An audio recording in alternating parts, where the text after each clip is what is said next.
영상이 이해가 안 되시거나 이외의 다른 경기 분석 및 조합이 궁금하신 분들은 아래 고정 댓글로 편하게 말 걸어주세요. 스포츠 배팅 정말 어렵습니다. 혼자서 하기 쉽지 않아요. 서로서로 좋은 건 공유하며 다같이 재밌고 건강하게 스포츠 배팅합시다. 홈팀 페렌츠 바로스 포메이션은 3-5-2이며 바르가는 전방에서 폭발적인 순간 스프린트와 마무리 감각을 통해 위협을 만든다. 조셉은 측면에서 직선적인 돌파와 컷백을 시도하지만 압박을 받으면 볼 소유 지속력이 흔들린다. 카니초프스키는 중원에서 활동량과 패스 연결을 통해 리듬을 잡지만 빠른 압박이 들어오면 템포 유지가 어려워진다. 특히 홈에서 공격 의지는 강하나 수비 전환이 늦어지는 순간 뒷공간이 크게 노출되는 장면이 반복되고 있다. 최근 경기에서도 후반 체력 저하가 뚜렷하게 드러나며 측면과 중원 간격이 벌어지면서 실점 위험이 커지고 있다. 원정팀 카라바흐 포메이션은 4-2-3-1이며 아쿤자되는 순간적인 침투와 페널티 박스 안 슈팅 감각이 날카롭다. 레안드로 안드라데는 이선에서 공을 오래 머물지 않고 빠르게 전방으로 배급하며 역습 전환의 핵심 역할을 맡는다. KD 보르헤스는 좌우로 폭넓게 움직이며 크로스와 연계의 플레이를 통해 공격 다양성을 만들어낸다. 카라바흐는 전형적으로 압박을 무시하고 속도로 승부하는 팀이며 수비에서 공을 탈취한 순간 바로 전방으로 길게 전환하는 전술이 특징이다. 무더운 원정 환경 속에서도 체력 분배와 후반 교체 활용해서 안정감을 유지하며 꾸준히 뒷공간을 노리는 패턴으로 상대를 괴롭히고 있다.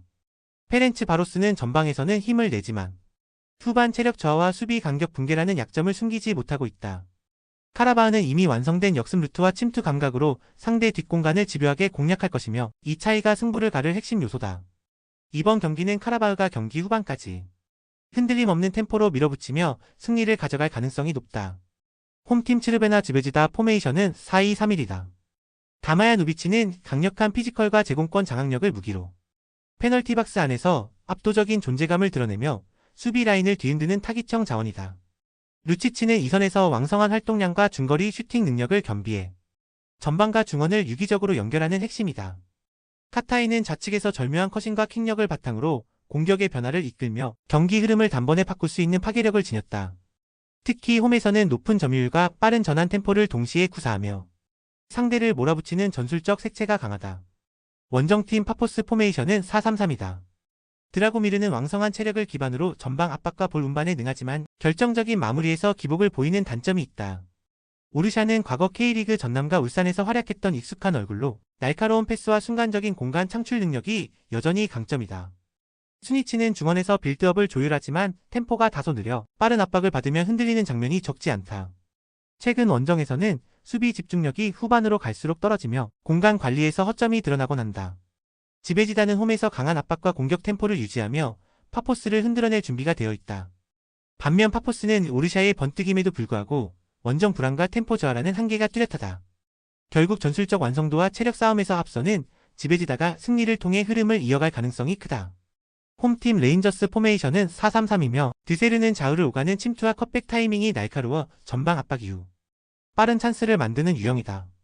앤트맨은 순간적인 가속과 직선적인 돌파로 상대 수비 라인을 흔들며 페널티 박스 안에서의 마무리 집중력이 강점이다.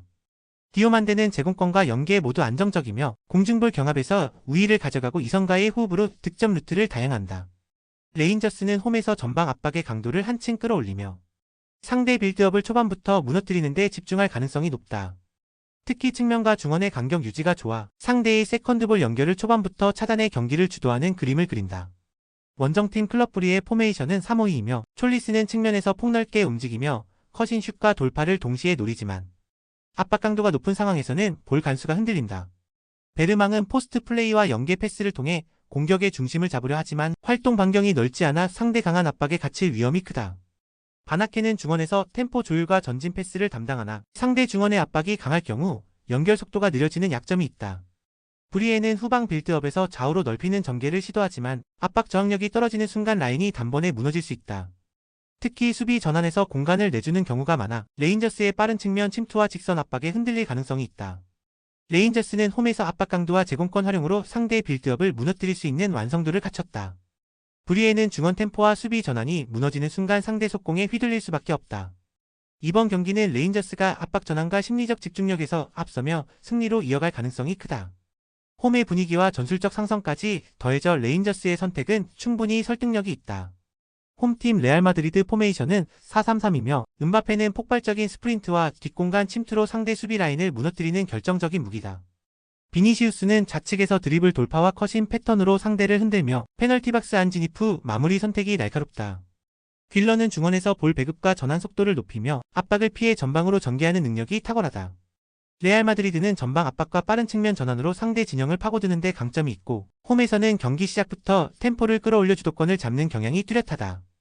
원정팀 오사수나 포메이션은 4-3-3이며 부디미르는 제공권과 포스트 플레이에서 강점을 보이지만 빠른 압박을 받으면 전방에서 고립되는 경우가 잦다. 몬카열라는 중원에서 활동량과 수비 지원에 기여하지만 압박 회피 능력은 제한적이다. 아이마르 오로즈는 패스 전환과 측면 지원에 나서지만 경기 후반 체력 저하 시 수비 가담이 느려지는 단점이 있다.